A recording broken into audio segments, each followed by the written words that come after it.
ನಮಸ್ತೆ ಗೆಳೆಯರೆ, ಇವತ್ತು ದಿನ 10.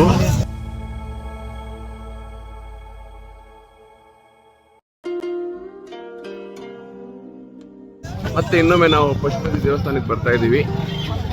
ಯಾಕೆಂದ್ರೆ ಇವತ್ತೊಂದು ವಿಶೇಷ ಪೂಜೆನ ನಮ್ಮ ಗಣೇಶ್ ಭಟ್ರು ಮುಖ್ಯ ಅರ್ಚಕರು ಆರ್ಗನೈಸ್ ಮಾಡಿದ್ದಾರೆ. ಹಾಗಾಗಿ ಅದನ್ನ ಮತ್ತೆ ಇನ್ನೊಮ್ಮೆ ಎಲ್ಲ ತಂಡದೊಂದಿಗೆ ನಾವು ಬರ್ತಾ ಇದ್ದೀವಿ. ಇದನ್ನ ನೋಡಿಕೊಂಡು ಪೂಜೆ ಮುಗಿಸ್ಕೊಂಡು ನಂತರ ಮುಂದೆ ನಾವು ಇದಕ್ಕೆ ಹೋಗೋಣ ಅಂತ.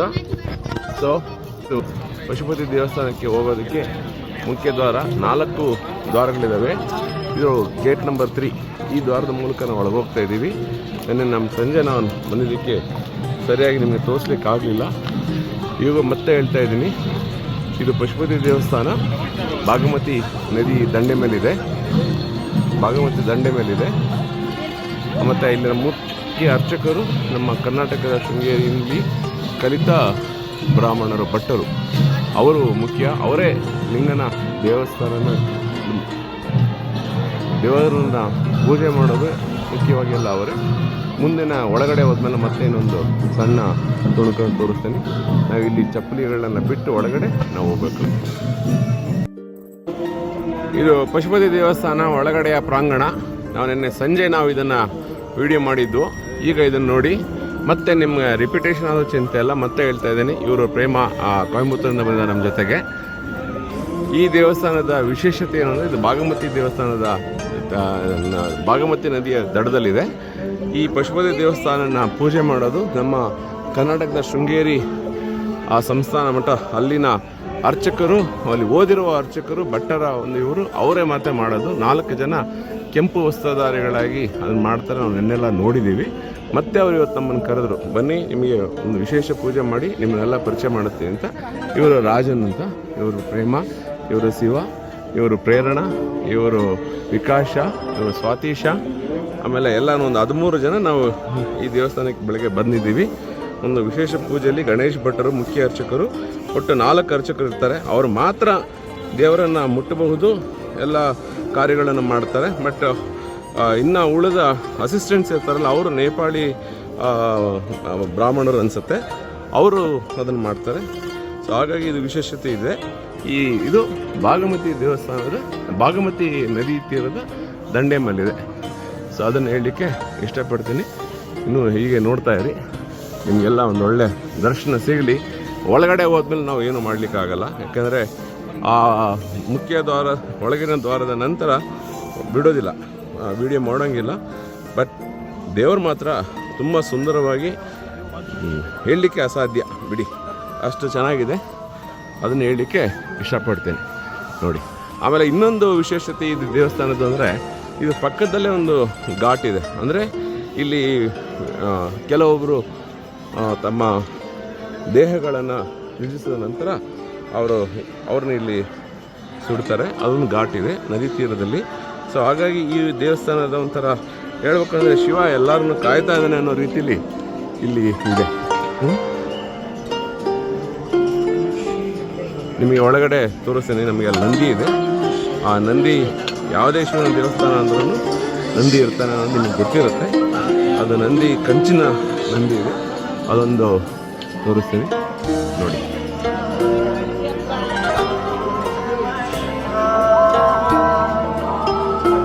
ಇದು ಇನ್ನೊಂದು ವಾರ.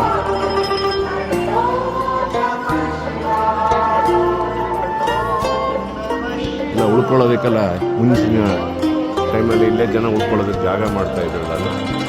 ಇದು ಒಳಗಡೆ ಪಶುಪತಿ ದೇವಸ್ಥಾನಕ್ಕೆ ಮುಖ್ಯ. ನಿಮಗೆ ಮಂದಿ ತೋರಿಸ್ತೀನಿ.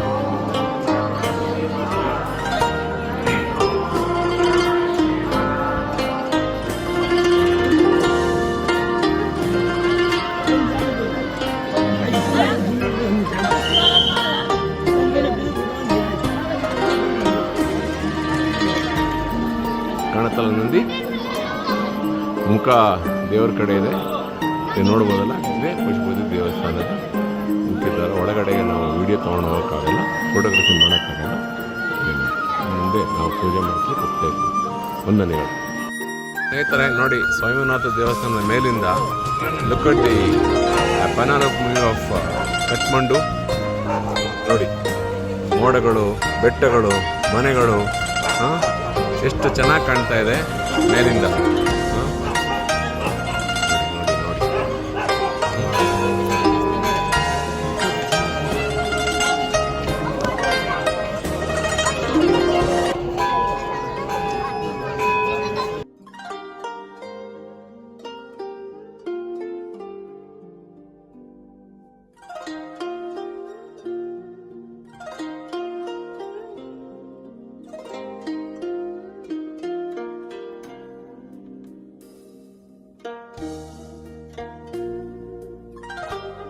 ಇರುವ ವಿಷ್ಣು ಶೇಷನಾಗ ಕೊಳದಲ್ಲಿ ಅದರ ಪಾದುಕೆಗಳು ಎಲ್ಲ ಕಾಣುತ್ತೆ ನೋಡಿ.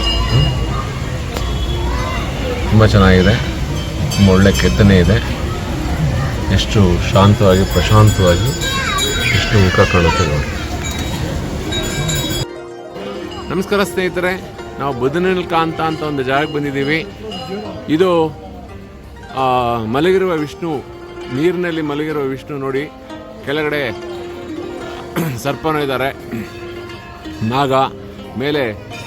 ಒಳಗಡೆ ನಾವು ಫೋಟೋ ತೆಗೆಯೋಕ್ಕಾಗಲ್ಲ, ಹಾಗೆ ಇದು ಕೊಳದಲ್ಲೇ ಇರೋದನ್ನು ನೋಡಿ. ಹೀಗೆ ಇದು ಬದನೆಲ್ಕಾಂತ ಅಂತ.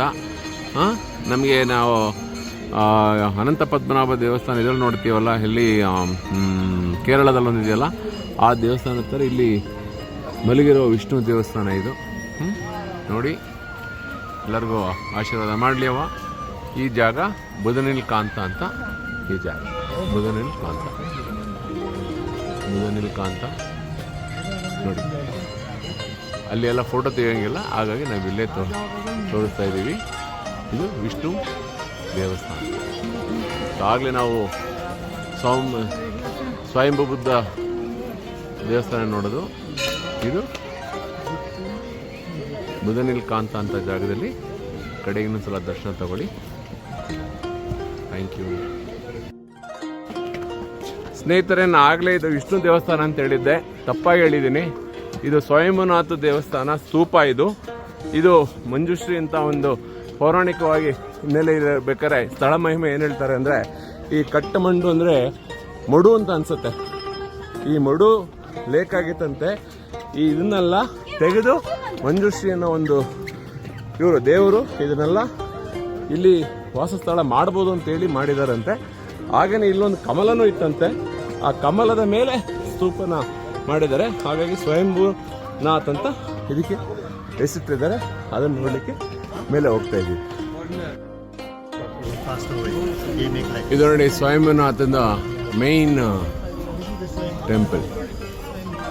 ಓಕೆ, ಇದಕ್ಕೆ ನೇಪಾಳಿ INR ರೂಪೀಸ್ 50 ರೂಪಾಯಿ ಎಂಟ್ರಿ ಫೀಸ್ ಇದೆ. ನಾವು ಅಂದರೆ ನಮ್ಮಲ್ಲಿ 35 ರೂಪಾಯಿ ಆಗುತ್ತೆ ನಮ್ಮ ದೇಶದ ಕರೆನ್ಸಿ. ಜೊತೆಗೆ ಈ ನಮ್ಮ ಗೈಡ್ಗೆ ಇಂಡಿಯನ್ ರೂಪಿ 500 ರೂಪಾಯಿ ಪ್ರಕಾರ ಮಾತಾಡ್ಕೊಂಡಿದ್ದೀವಿ. ಇದನ್ನೆಲ್ಲ ಅವರು ತೋರಿಸ್ತಾರೆ. बोलिए बोलिए, यही टेंपल है ना? Yes, main temple, 6th century BCE. Like 2600. So 6th century BC ಅಂದರೆ ಬಿಫೋರ್ ಕ್ರೈಸ್ಟ್, 6ನೇ ಶತಮಾನ ಬಿಫೋರ್ ಕ್ರೈಸ್ಟ್ ಇದು ನೋಡಿ.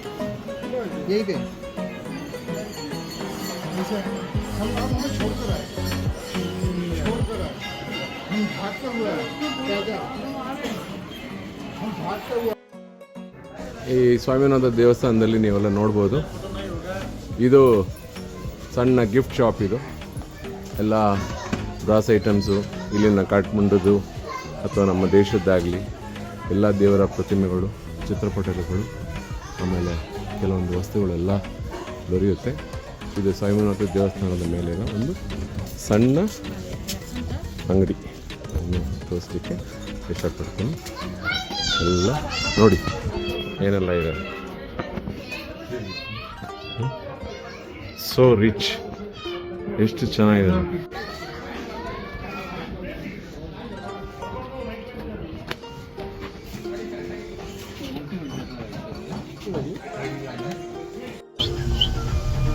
ಹಲೋ ಎವ್ರಿಬಡಿ, ನಾವಿವತ್ತು ನಮ್ಮ ಒಂದು ಚೈನೀಸ್ ಎಂಬಸಿ ವಿಷಯನ ಸ್ವಲ್ಪ ಎಲ್ಲ ಮುಗಿಸ್ಕೊಂಡ್ಮೇಲೆ ನಂತರ ಹೊರಟಿದ್ದೀವಿ. ಈಗ ಸ್ವಯಂಭೂನಾಥ ದೇವಸ್ಥಾನಕ್ಕೆ ಹೊರಟಿದ್ದೀವಿ. ಮತ್ತೆ ನಂತರ ಎಲ್ಲಿ ಹೋಗ್ತಾ ಇದೀವಿ? ಇನ್ನೊಂದ್ ಕಡೆ ಏನೋ ಟಾಪಿಕ್ ಇದೆಯಲ್ಲ, ಒಂದು ಬೌದ್ಧನ ಸ್ತೂಪ ಹೌದು ಸರ್. ಆಮೇಲೆ ಬೌದ್ಧ ಪ್ರಾಂತ ಅಂತ ಹೋಗ್ತಾ ಇದೀವಿ. ಹಾಗಾಗಿ ಅವೆಲ್ಲ ಮುಗಿಸ್ತಾ ನೋಡ್ಕೊಂಡು ಮತ್ತೆ ನಾವು ಬರ್ತಾ ಇದೀವಿ. ಈಗ ಎಲ್ಲಪ್ಪ ನೀನ್ ನವೀನ್ ಎಲ್ಲಾರು ಊಟ ಕೊಡಿಸ್ತೀಯಲ್ಲ ನಮ್ಗೆ? ಅಲ್ಲೇ ಕೂಡ ಸಿಗತ್ತಂತ. ಸರಿ, ಈಗ ಒಟ್ಟು 12 ಜನ ಪ್ರಯಾಣ ಮಾಡ್ತಾ ಇದ್ದೀವಿ. ಈಗ ಮಿಸ್ ಆಗಿದ್ದಾರೆ, ಅವ್ರು ಅಲ್ಲೇ ಸೋಯಾಬೀನ್ ಅಂತ ಬಂದು ಜಾಯ್ನ್ ಆಗ್ತಾರೆ. ನೀವು ಅನ್ಕೋಬಹುದು ಯಾಕೆ ಮಿಸ್ ಮಾಡ್ತಾ ಇದೀವಿ ಅಂತ. ಸಮಯ ಪರಿಪಾಲನೆ ಇಲ್ಲ ಅಂತಂದ್ರೆ ನಾಳೆಯಿಂದ ಎಲ್ಲ ಸರಿ ಹೋಗ್ಬಿಡ್ತಾರೆ. ಹಾಗಾಗಿ ಅಷ್ಟೇ, ಈಗೇನಿಲ್ಲ ಅವ್ರು ಬಿಟ್ಟು ಹೋಗ್ಬೇಕು ಅನ್ನೋದೇನಿಲ್ಲ. ಒಂದು ಒಟ್ಟಿಗೆ ಹೋಗ್ಬೇಕಾದ್ರೆ ಇವೆಲ್ಲ ಒಂದು ಸಣ್ಣ ಪುಟ್ಟ ಪ್ರಾಬ್ಲಮ್ಸ್ ಬರ್ತವೆ ಅಂತ ಹೇಳೋದಕ್ಕೆ ಇಚ್ಛೆ ಪಡ್ತೀನಿ. ಮುಂದೆ ನಾವು ಸಾಯಿಬಾಬಾನ ದೇವಸ್ಥಾನ ನೋಡೋಣ. And this one is a 17th century. ये 6th century BC, 17th century AD Yeah. है ना? Yes. This क्या AD. बोलते हैं ये इसमें? ये सब मंत्र लिखा है. ये मंत्र तांत्रिक मूर्ति का. ना दोबारा रिपीट करो. ये तांत्रिक मूर्ति का ये मंत्र इसमें लिखा है नेवारी लैंग्वेज में. Newari. Yes, I cannot read this. Okay, okay, good. Okay, Ratnaliki. This is the stupa, main stupa, Swayambhu, 6th century BCE. The one of the oldest in Nepal.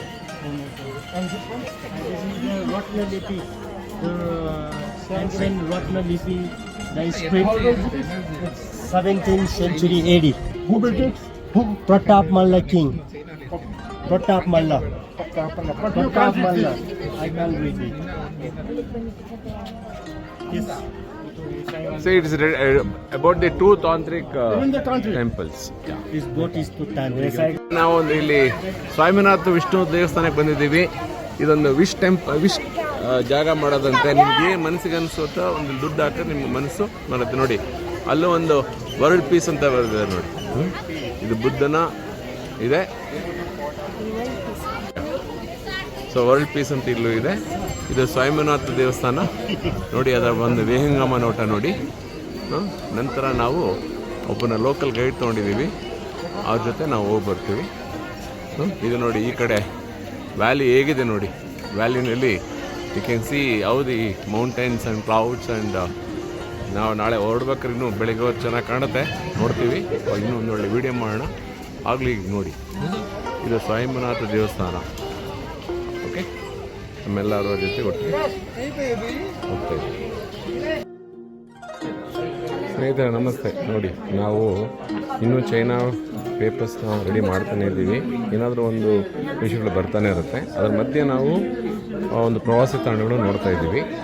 ಎಲ್ಲರೂ ಇಲ್ಲೇ ಕೂತು ಒಂದು ಚೈನಾ ಏನು ಡೀಟೇಲ್ಸ್ ಏನೇನು ಬೇಕೋ ಅದೆಲ್ಲ ಕೊಟ್ಟು ಮತ್ತೆ ಇದಾದ ನಂತರ ನಾವು ಪ್ರವಾಸಿ ತಾಣಗಳು ನೋಡಲಿಕ್ಕೆ ಹೋಗ್ತೀವಿ. ಎಲ್ಲ ಇದ್ದಾರೆ ನೋಡಿ. ಅವರ ಸಂಜಯ್, ಅವರ ನಿತೇಶ್, ಇವರು ಬಾಬುರಾಮ್, ಪ್ರೇರಣಾ, ಪ್ರೇಮ, ಶಿವ, ರೋಹಿತ್, ಈ ಶ್ರೀನಿವಾಸ್, ಇವರು ಚೈನಾ ಏಜೆಂಟು, ಪ್ರೇರಣಾ, ಆಮೇಲೆ ಇವರು ಕಿರಣ್, ಆಮೇಲೆ ಆ ಕಡೆ ಕೂತಿರೋ ನಿತ್ಯ, ಇವರು ನವೀನ್, ಇವರು ಸುಮ್ಮನೆ, ಇವರು ಜೈನ್ ಅವರು. ಇನ್ನೂ ಒಂದು ಬರಬೇಕು. ನಾನು ಪೇಪರಲ್ಲಿ ಸೈನ್ ಮಾಡ್ತೇನೆ. ಇದು ನಮ್ಮ hotel Manaslu. It's called Sanskrit ವರ್ಲ್ಡಲ್ಲಿ ಮಾನಸ ಇಂಟೆಲೆಕ್ಟ್ ಸೌಲ್ ಅಂತ. ಇದು ಮನಸ್ಸುಲು ಪ್ರಾಂಗಣದಲ್ಲಿ ನಾವು ಇದನ್ನು ಮಾಡ್ತಾಯಿದ್ದೀವಿ. ಇನ್ನೊಂದು 5-10 ನಿಮಿಷದಲ್ಲಿ ಇದನ್ನು ಮಾಡಿ ಹೊರಡ್ತೀವಿ.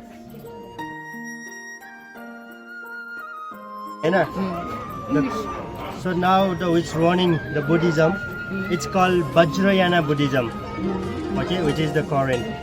So Vajrayana Buddhism, the Vajra is the power. And when the priests or the monks, when they worship inside the temple, they have to hold same kind of Vajra in the right hand. They have to hold, okay, same in a smaller one, as a male power. This is the male power. And over there is the bell. So bell they hold in left hand as a female power. So they must have to hold and they're shaking according to prayer.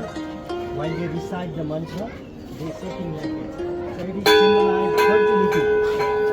Fertility. Fertility is create the power and your negative vibes make the downs. So that's why Both the hands want to this, take that. yes, this is the like up in the right hand, the bell in the left hand. Together, see? Bell and the Vajra symbolize fertility. So in Vajrayana Buddhism, this is the power. The very compulsory they have to hold. Not the show. Yes. In your hand, near this Right hand and this left hand. type. Like this. ये क्या है? One which is U Two type. mantra. That bell. Bell. And this thing is Bajra. This is we call mandala. Mandala. Mandala means for the meditation tools, teaching tools. When you want to do meditation, mandala it's possible to buy. They making by the hand, painting mandala. Okay, you find like this good for the like a meditation, the healing mandala. Healing when you have problem, this kind of mandala you find here. It's gold plated, silver plated. They're made of like a stone plate.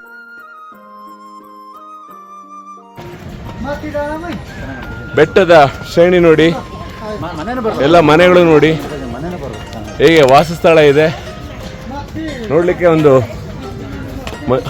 ಕಣ್ಣಿಗೆ ಮನೋಹರವಾಗಿದೆ, ರಮಣೀಯವಾಗಿ ಮನೋಹರವಾಗಿದೆ. ಇದು ಸ್ವಾಮಿನಾಥ್ ಬುದ್ಧ ಇರುವುದು ಒಂದು ಸ್ತೂಪ. ನೋಡೋಣ, ಒಂದು ಏನಾದರೂ ಒಂದು 50-100 ಮೆಟ್ಟುಗಳು ಹತ್ತಬೇಕನ್ಸುತ್ತೆ. ಬಂದ್ವಿ.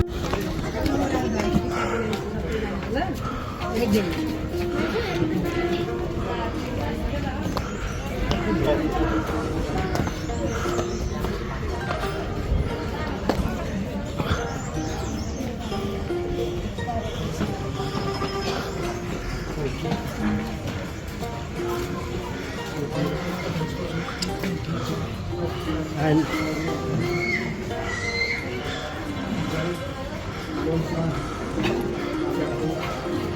so here, this is the we call Santipur. It's the cave. Inside is the cave. Okay, it's like underground, and it's go to the up there. So this is the only way to see that divine lotus, which has the divine light. So this is the way. So it's not accessible to everyone, but only the ruler of the country, king. Only king are allowed to go inside to see that divine light. In the ancient time, lot of king has been entered to see that divine light. So now we don't have king. So now here, a lot of people they do meditation. There is many doors, like a first door, second door, and the third door. So you to go inside, you have to learn mantra, tantric. The only those person who have a so the two eyes of Buddha in Okay. every direction. ಹಾಂ, The eyes of Buddha, which represent one is compassion and one is wisdom. Okay And below the eye, it look like a question mark. Okay. But that is the message of unity. The Nepali number 1 as well. Okay okay The God is one. Okay When you going as a religion, Okay. many God you have Yes. as a religion, but as a philosophy, the God is one. Okay, as a philosophy. So the Buddhism is the not a religion. Buddhism is the philosophy, the art of living. So that's why they're showing the message. And those the prayer flag, the Buddhist prayer flag, the people they wishing here. And the 5 color is represent the 5 elements. The red is fire, the white is water, blue is sky, yellow is the earth, and green is the wind. So those 5 elements, according to Buddhist legends, that we believe we are made of 5 elements. All the human beings made of 5 elements. So they put the colors and they wish to become a good luck, like to bring a good luck. So they're wishing flag. They write the name and they're hanging in temple. Okay. So and inside there is the many like a Buddha. You can find the Buddha for the peace for the world. And the prayer wheel. You see those prayer wheel always praying Om Mani Padme Hum. It is a mantra of compassion to get a good karma. What is the mantra? Om Mani Padme Hum. Om Padme Hum. Yes, this is a very powerful mantra. Yes, it's a Buddhist mantra. So you can pray like this by your right hand. So let's make one round. Then I will let you know this temple also. Okay? Just come. We start. Om Mani Padme Hum.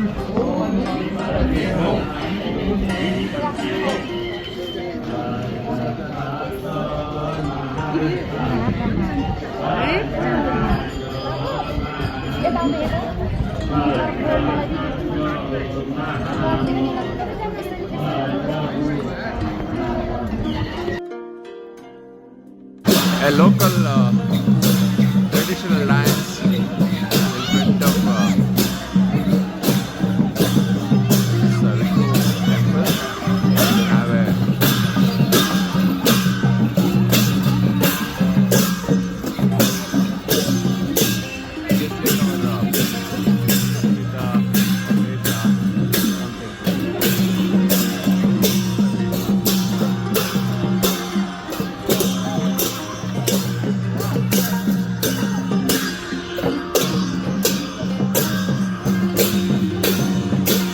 10ನೇ ದಿನದ ಕೊನೆಯ local trip ಅಂಗವಾಗಿ ನಾವು ಈ ಬುದ್ಧ ಸ್ತೂಪ ನೋಡ್ತಾ ಇದ್ದೀವಿ. ನೇಪಾಳಲ್ಲಿ ಇದು ಬುದ್ಧನ ಸ್ತೂಪ. ಬುದ್ಧ ಸ್ತೂಪ ಹೇಗಿದೆ ನೋಡಿ.